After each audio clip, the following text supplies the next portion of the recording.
ఓం శ్రీ గణేశాయ నమః. శ్రీమాత్రే నమః. శివాయ గురవే నమః. శ్రీకృష్ణ పరబ్రహ్మణే నమః. శ్రీరామాయ నమః. శ్రీ గురుభ్యో నమః. శ్రీ దత్తాత్రేయాయ నమః. ఓం ద్రాం దత్తాత్రేయాయ నమః. మోహనవాణి ఛానల్ ద్వారా శ్రీ దత్త పురాణాన్ని భక్తి శ్రద్ధలతోటి శ్రవణం చేస్తూ ఉన్నటువంటి భక్తామ తల్లులకు తండ్రులకు ముందుగా నా యొక్క సాధువాదాలు. 57 రోజుల నుంచి మనం దత్త పురాణాన్ని చెప్పుకుంటున్నాం. నిన్న 57వ భాగంలో అనంత వ్రతం గురించి చెప్పుకున్నాం. ఈరోజు 58వ భాగంలో అనఘావ్రత మహిమ గురించి చెప్పుకోబోతున్నాం. వేదధర్ముడు గురువుగారు, దీపకుడు శిష్యుడు, వీళ్ళిద్దరి మధ్య జరుగుతోంది సంవాదం.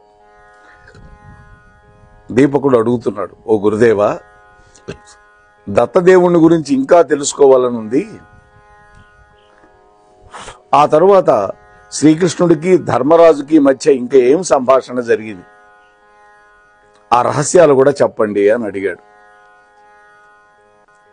దీపకుడి యొక్క అభ్యర్థన వేదధర్ముడికి బాగా నచ్చింది. అదే శిష్యుడిలో ఉండవలసినటువంటి జిజ్ఞాస. ఆ జిజ్ఞాస ఉంటే గురువుగారు ఎంతైనా చెబుతాడు. నాయన దీపక, శ్రీకృష్ణుడు ధర్మరాజుకు చెప్పినటువంటి అనఘావ్రత మహిమ చెబుతాను వినవయ్యా అంటున్నాడు. కృష్ణ పరమాత్మ చెప్తున్నాడు, ఓ ధర్మరాజా, అనసూయ అత్రి దంపతులకి విష్ణుమూర్తి యొక్క అంశతోటి దత్తాత్రేయుడు పుట్టాడు. ఈ విషయం నీకు చెప్పాను. ఆ దత్తాత్రేయుడి యొక్క ప్రియురాలి పేరు అనఘాదేవి. ఆ అనఘాదేవి ఎవరో కాదయ్యా, సాక్షాత్తు లక్ష్మీదేవి. వీళ్ళకి 8 మంది సంతానం.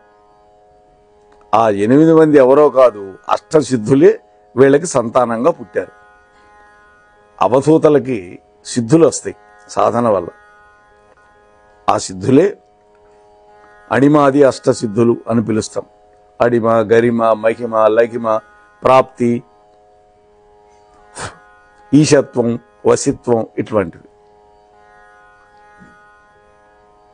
ఒకప్పుడు జంభాసురుడి యొక్క ధాటికి తట్టుకోలేక ఇంద్రాది దేవతలందరూ కూడా అమరావతి నగరాన్ని వదిలిపెట్టి వెళ్ళిపోయారు. ఆ కథ కూడా మనం చెప్పుకున్నాం. ధర్మరాజుకు చెబుతున్నాడు ఇప్పుడు కృష్ణ పరమాత్మ. సహ్యాద్రి పర్వతాల మీద తపస్సు చేసుకుంటున్న దత్తాత్రేయుని శరణు కోరారు. వాళ్ళని తరుముకుంటూ రాక్షసులు వచ్చారు. అప్పుడు దత్తుడు అనఘాదేవి సహితుడై యుక్తితోటి ఆ జంభుడు అనేటువంటి రాక్షసుల్ని సంహరింపజేశాడు. దేవతలను రక్షించాడు. ఇంద్రుడికి మళ్ళీ త్రిలోకాల ఆధిపత్యాన్ని ఇచ్చాడు. ఈ దత్త యోగేంద్రుడు యోగ మార్గాన్ని అవలంబించి 1000 సంవత్సరాలు తపస్సు చేశాడు సహ్యాద్రి మీద. కళ్ళు తెరిచాడు ఒకసారి, భూమధ్య స్థానంలో దృష్టి నిలబెట్టి ఆ తరువాత 3000 దివ్య సంవత్సరాలు మళ్ళీ దివ్య తపస్సు చేశాడు. అప్పుడు ఆయన శరీరం ఒక కొయ్య ముక్కలాగా, పర్వత శిలలాగా నిశ్చలంగా నిలబడి ఊర్ధ్వబాహుడై గొప్ప తపస్సు చేశాడు. ఘోరమైన తపస్సు. సాధారణంగా ఇలాంటి తపస్సులు రాక్షసులు మాత్రమే చేయగలరు. ఈయన అవధూత కాబట్టి, ఎటువంటి దేహాభిమానం లేనివాడు కాబట్టి దత్తప్రభు చేయగలిగాడు. ఆ సమయంలో దత్తాత్రేయుణ్ణి కార్తవీర్యార్జునుడు వచ్చి భక్తితోటి శ్రద్ధతోటి సేవన చేసుకున్నాడు. దత్తుడి యొక్క హృదయాన్ని గెలుచుకున్నాడు.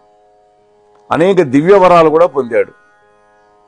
ఆ సమయంలో దివ్యమైన రథం, 1000 బాహువులు, 1000 ఆయుధాలు, ఒకటేంటి అనేక వరాలు పొందాడు. 7 ద్వీపాలతోటి ఆవరించి ఉన్నటువంటి యావత్ భూమండలానికి ఏకైక చక్రవర్తి అయినాడు. 85,000 సంవత్సరాలు పరిపాలన చేశాడు. గొప్ప దక్షిణలతోటి వైభవోపేతంగా అనేక యజ్ఞాలు చేశాడు. ఆ మహాత్ముడి యొక్క యజ్ఞ వేదికలు, యూప స్తంభాలు అన్నీ కూడా బంగారంతో నిర్మితమే. అతడి యొక్క ఏలుబడిలో ప్రజలు అపూర్వ సుఖాలను అనుభవించారు.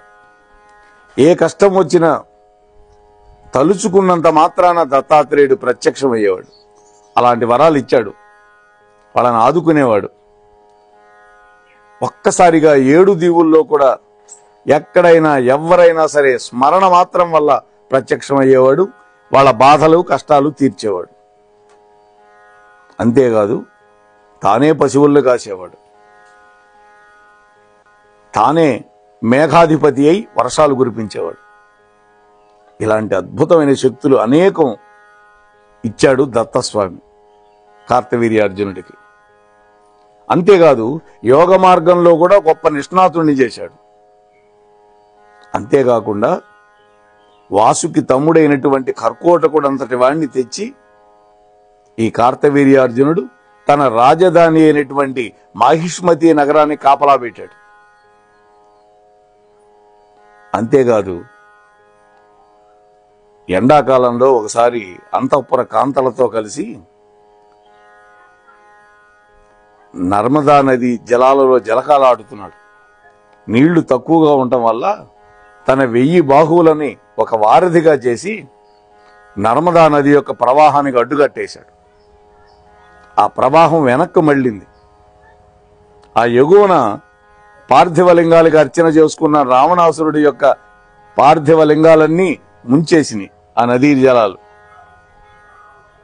వాడి కోపం వచ్చి కార్తవీర్యార్జునుడిని వెనక నుంచి వాటేసుకున్నాడు వచ్చి. కానీ 1000 బాహువులు కదా, వాడికి 10 చేతులే. 10, 20 చేతులు వాడికి. ఈయనకు 1000 చేతులు. వాణ్ణి బంధించి తెచ్చి కారాగారంలో పడేశాడు. ఆ తర్వాత రావణాసురుడి యొక్క తాత పులస్త్య బ్రహ్మ వచ్చి కార్తవీర్యార్జునుడిని బతివిలాడుకొని రావణాసురుడిని విడిపించుకెళ్ళాడు. ఈ కథ మనం చెప్పుకున్నాం. ఒకానొకసారి ఆకలిగా ఉన్నటువంటి విప్రుడి రూపంలో చిత్రభానుడు అనేటువంటి వాడు వచ్చాడు. అడిగాడు అన్నం పెట్టించమని. చూడండి, అన్నం పెట్టమని అడిగితే సమస్త భూమండలాన్ని భిక్షగా ఇచ్చేశాట కార్తవీర్యార్జునుడు. ఈ కార్తవీర్యార్జునుడు సమస్త భూమండలాన్ని అగ్నిబాణ రూపంతో భక్షిస్తూ ఉన్నాడు. అంటే ఆ విప్ర రూపంలో వచ్చాడు కదా చిత్రభానుడు.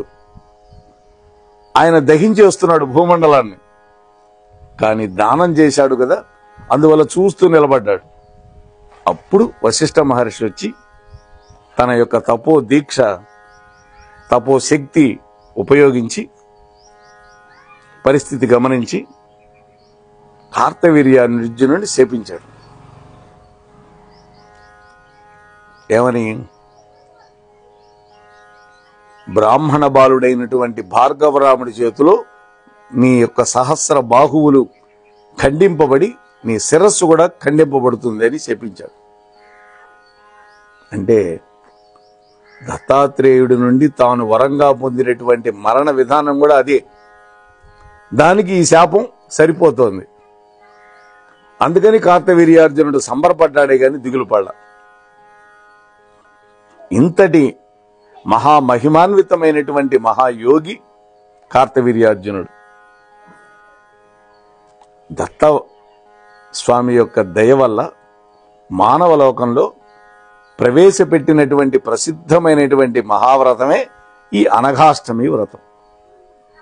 అంత గొప్పవాడు కాబట్టి అవన్నీ చెప్పిన తర్వాత అతనే భూలోకంలో స్థాపించాడు. ఎవరు? కార్తవీర్యార్జునుడు. అఘం అంటే పాపం. ఈ పాపాలు 3 రకాలుగా ఉంటాయి. మనస్సుతోటి చేసే పాపాలు, వాక్కుతో చేసేవి, శరీరంతో చేసేవి. ఈ 3 రకాల పాపాలని నాశనం చేస్తుంది కాబట్టి దీనికి అనఘావ్రతం అని పేరు. అనఘుడు అంటే దత్తాత్రేయుడు. అనఘా అంటే లక్ష్మీదేవి. అంటే అనఘుడు ఉపదేశించి చేయించినటువంటి వ్రతం కాబట్టి ఇది అనఘా వ్రతం. అనఘాదేవిని ఆరాధించేది కాబట్టి కూడా అనఘా వ్రతం అని దీనికి సార్థక్యం వచ్చింది.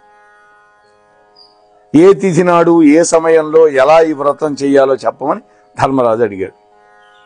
అప్పుడు కృష్ణుడు చెబుతున్నాడు, బావా, మార్గశిర మాసంలో మొన్ననే పూర్తయింది, ఒక 10 రోజులు గడిచిందంతే మార్గశీర్షం వెళ్ళిపోయి. కృష్ణపక్షంలో అష్టమి తిథి రోజు ఈ వ్రతం చేయాలి. ఎలా? దర్భలు తీసుకొచ్చి అనఘుణ్ణి అనఘాదేవిని వారిద్దరికీ పుత్రులైనటువంటి అష్టసిద్ధులని తయారు చేయాలి. దర్భలతోటి వాళ్ళ బొమ్మలు, వాటిని బాగా అలికి ముగ్గులు పెట్టి ఒక పీఠం ఏర్పాటు చేసి ఆ మంటపంలో పెట్టాలి.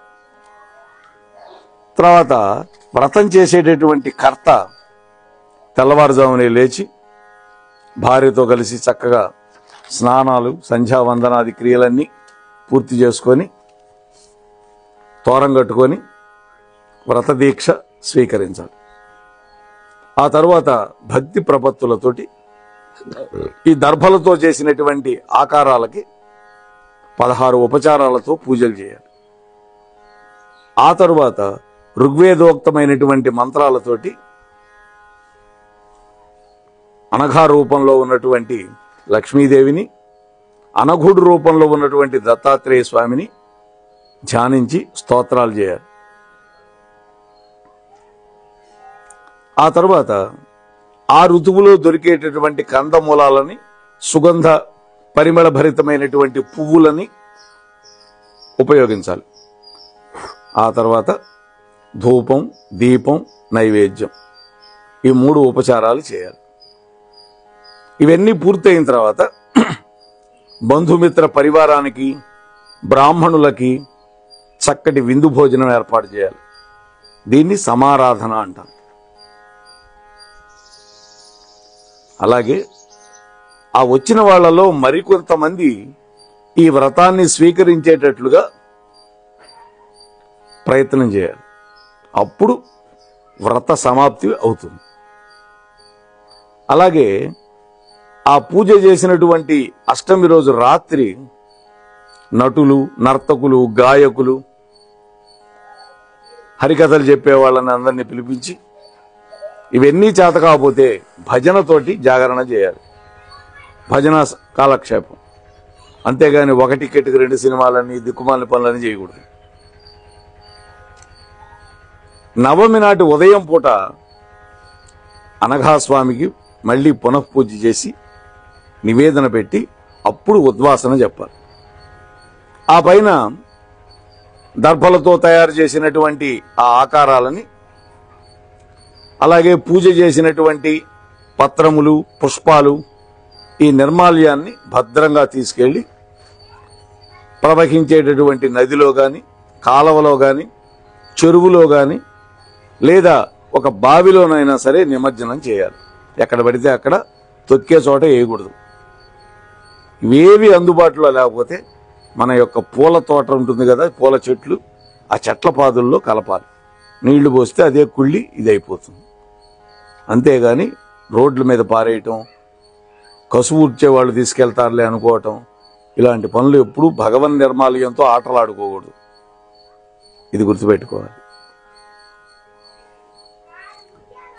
ఈ విధంగా ప్రతి సంవత్సరము భక్తి శ్రద్ధలతోటి ఈ వ్రతాన్ని బ్రతికి ఉన్నంత కాలం గనక చేస్తే వాళ్ళకి విష్ణుమూర్తి ప్రసన్నుడవుతాడు. అంటే దత్తాత్రేయ స్వామి అనుగ్రహిస్తాడు. వాళ్ళ కుటుంబం అన్నింట్లో అభివృద్ధి సాధిస్తుంది. ఆయురారోగ్యాలు, అష్టైశ్వర్యాలు, భోగభాగ్యాలు ఆ కుటుంబానికి లభిస్తాయి. ఆ కుటుంబంలో పుట్టిన 7 తరాల వాళ్ళు తరించిపోతారు. ఓ ధర్మరాజా, నువ్వు కూడా ఈ వ్రతం చెయ్యి. దానివల్ల నీవు కూడా కార్తవీర్యార్జునుడంతటి వాడి అవుతావు అని శ్రీకృష్ణ పరమాత్మ శుభాకాంక్షలు చెప్పి ఈ కథ ముగించాడు. ఓ దీపక, ఇదయ్యా దత్తదేవుడి యొక్క అద్భుతమైనటువంటి వ్రతం. జంభుడు అనేటువంటి దైత్యుడి వల్ల పరాజితులైనటువంటి దేవతలని దత్తుడు రక్షించడం, అతడి యొక్క అనఘత్వం, యోగచర్య, కార్తవీర్యార్జునుడికి చేసినటువంటి వరదానం, ఈ అనఘావ్రతం, ఇవన్నీ నీకు చెప్పాను. ఇంకా నువ్వు ఏం వినాలనుకుంటున్నావు నిరభ్యంతరంగా అడుగు, నీకు చెబుతాను అని వేదధర్ముడు ముగించాడు. అప్పుడు ఆయన అన్నాడు, ఓ గురుత్తమా, నాదొక చిలిపి ప్రశ్న, దయచేసి నా మీద కోపగించుకోకుండా, మీరు సర్వజ్ఞులు కాబట్టి చెప్పగలుగుతారు కాబట్టి మిమ్మల్ని అడుగుతున్నాను. దత్తాత్రేయుణ్ణి మహర్షి అంటున్నారు, విష్ణుమూర్తి యొక్క అవతారం అంటున్నారు, యోగీశ్వరులకే యోగీశ్వరుడు అంటున్నారు. వీటన్నిటికీ ఏమైనా పురాణాలలో ఆధారాలు ఉన్నాయా? ఇది నా సందేహం అన్నాడు. దీపక, మంచి ప్రశ్న వేసావయ్యా. దీనికి నేను చెప్పే సమాధానాన్ని అత్యంత శ్రద్ధగా భక్తిగా విను. దత్తుడు, నిశ్చవనుడు, స్తంభుడు, ప్రాణుడు, కశ్యపుడు, ఔర్యుడు, బృహస్పతి, ఈ 7గురిని మత్స్యపురాణం మహర్షులుగానే చెప్పింది. అంతేకాదు వాయుపురాణం కూడా మహర్షులుగా చెప్పింది. అలాగే స్వారోచిష మన్వంతరంలో వీళ్ల పేర్లు గనక వినిపిస్తే దేవతలు కూడా సంబరపడేవాళ్ళ. ఇది దత్తాత్రేయుడి యొక్క పౌరాణిక నిదర్శనం.